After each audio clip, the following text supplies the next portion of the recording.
আমরা যারা নিজেকে আহলে হাদিস বলে দাবি করি তারা হীনমন্যতায় ভোগে। আমাদের সংখ্যা কম, আমরা কয়জন মাত্র লোক, আমরা কি করব, আমাদের কি সম্ভব, লোকে সহযোগিতা করে না, লোক আসে না, ইত্যাদি ইত্যাদি। শুধু আমরা নেগেটিভ দিকটাই চিন্তা করি এবং ওই কথাগুলোই বেশি বলি। কিন্তু আল্লাহ পাক রব্বুল আলামিন বলছেন, কাম মিন ফিয়াতিন কালিলাতিন গালাবাত ফিয়াতান কাসীরাতান বিইজনিল্লাহ। ওই যে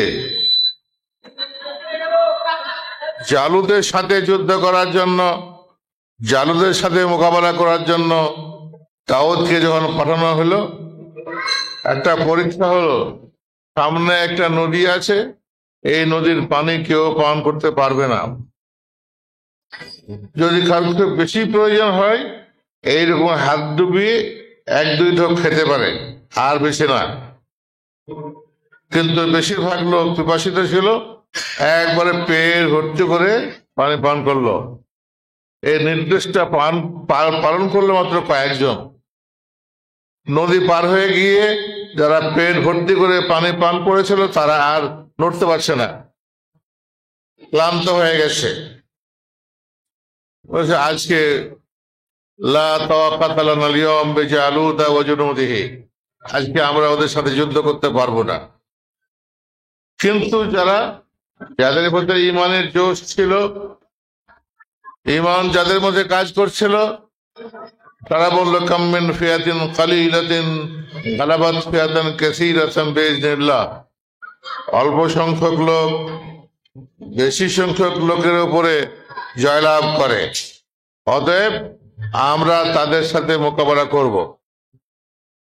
আমরা বলে থাকি, একটু আগে এখানে বলা হয়েছে আমরা প্রায় 3 কোটি। জানি না এটা কিসের হিসাব। আজকে আমি 35 বছর থেকে শুনছি আমাদের সংখ্যা 3 কোটি। তো 30-35-এর মধ্যে 30-35টা কি বেশি হয়নি? 30-35টা ছেলেও কি যোগ হয়নি এর সাথে? আমরা আহলে হাদিসের জনসংখ্যা কত বাংলাদেশের ভিতরে, এটার একটা সমীক্ষা আমরা তৈরি করতে পারি না? খুব কঠিন কাজ হবে? আমার মনে হয় না। আজ থেকে 30-35 বছর আগেও আমরা 3 কোটি ছিলাম, আর আজকেও 3 কোটি আছি। এই কথাটা লোকে শুনলে তো হাসবে।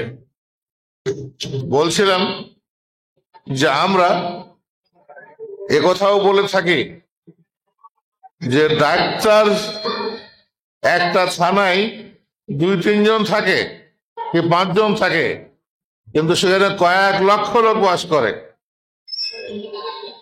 একটা ইউনিয়নে হয়তো 1-2 জন ডাক্তার আছে, কিন্তু সেখানে বেশ কিছু কয়েক হাজার লোক বাস করে, লক্ষাধিক লোক বাস করে। তো ডাক্তার চিরদিন কম হয় আর রোগী চিরদিন বেশি হয়। এগুলো হলো ডাক্তার। এরা মানুষের চিকিৎসা করবে, মগজের চিকিৎসা করবে, মনের চিকিৎসা করবে, আকীদার চিকিৎসা করবে, আমলের চিকিৎসা করবে, করে সবকে সচল এবং তারাকে সুন্দর সুস্থ বানাবে। এই জন্য এই চিকিৎসকের দরকার। বলছিলাম আমরা অল্প সংখ্যক হলেও আমরা কিন্তু হীনমন্যতায় ভোগবো না, আমরা কাজ করে যাব। একটা কথা মনে করতে হবে, যারা কর্মী আমরা আছি তারা তাদের সঙ্গে সাথীদের মধ্যে কেউ কাজ কম করে আর কেউ বেশি করে। তো যে কম করে তার দেখা দেখি যে বেশি করে সেজন্য হোপলেস না হয়ে পড়ে, সেজন্য পিছিয়ে না যায়, বরং যে কাজ কম করছে তাকে উৎসাহিত করে, তাকে আহ্বান করে, তাকে পরামর্শ দেয়, তাকে আরো এগিয়ে নেওয়ার জন্য চেষ্টা করে। এটা করতে হবে আমাদেরকে।